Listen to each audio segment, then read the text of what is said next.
This video is the ultimate beginner's guide to PE ratio. Now, PE ratio might sound confusing, but it's really not.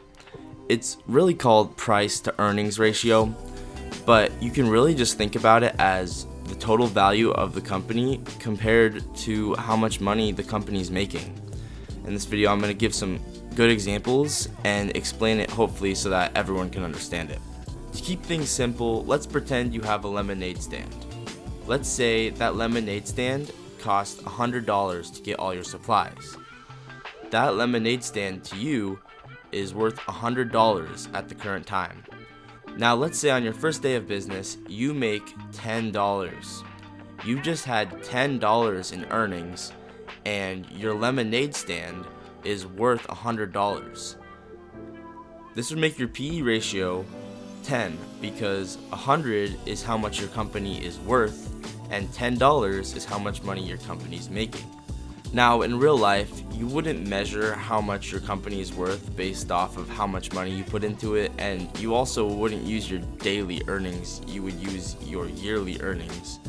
But for the sake of this example, it helps explain what PE ratio really is. Now let's take a look at a company in real life to use as an example. Let's look at Apple.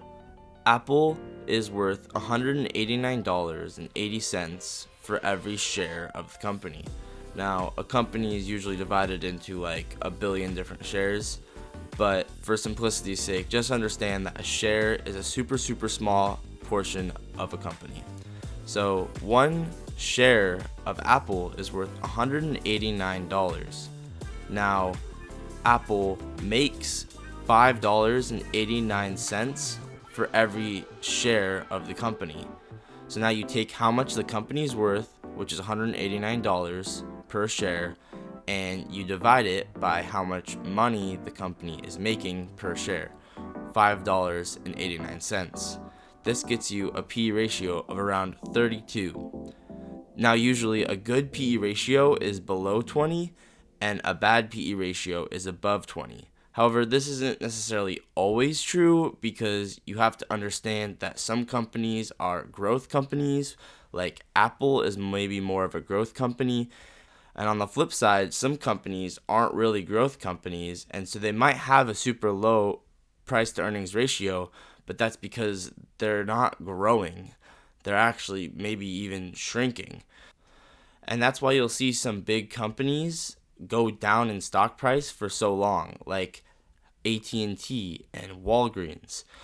Thanks for watching this video. If you found it informative, remember to leave a like and subscribe. It's greatly appreciated, and I will see you in the next one. Bye.